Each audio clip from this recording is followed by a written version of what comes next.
साल 2045 चल रहा था।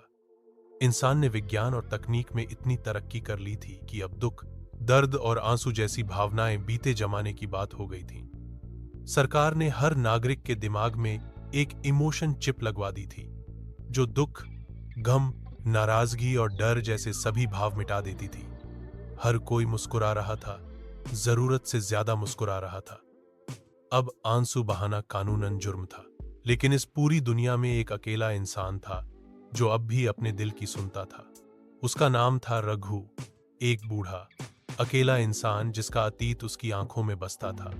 उसकी बीवी गुजर चुकी थी, बेटा विदेश में था, जिसने कई सालों से कोई खबर नहीं दी थी। वह अपने छोटे से कमरे में अकेला रहता था, जहां दीवार पर बीवी की पुरानी तस्वीर टंगी थी, एक टूटी हुई रेडियो रखी थी और एक पुरानी डायरी थी जिसमें वो कभी कविताएं लिखा करता था।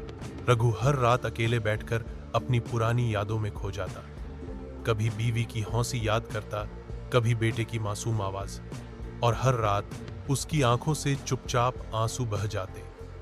वो जानता था कि ऐसा करना अब अपराध है, लेकिन उसे फर्क नहीं पड़ता था।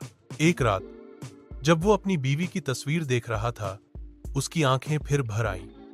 उसने धीरे से तस्वीर को छूकर कहा, कभी सोचा नहीं था कि तुम्हारे बिना जिंदगी इतनी लंबी लगेगी। और तभी दीवार पर लगी स्क्रीन चमकने लगी। कुछ ही पलों में दरवाजे पर दस्तक हुई। 3 रोबोट अंदर आए। उनमें से एक बोला, आपको इमोशन डिटॉक्स सेंटर चलना होगा, आपने रोने का अपराध किया है। रघु मुस्कुराया। वह जानता था कि यह दिन एक दिन आना ही था। वो खड़ा हुआ और बोला, चलिए।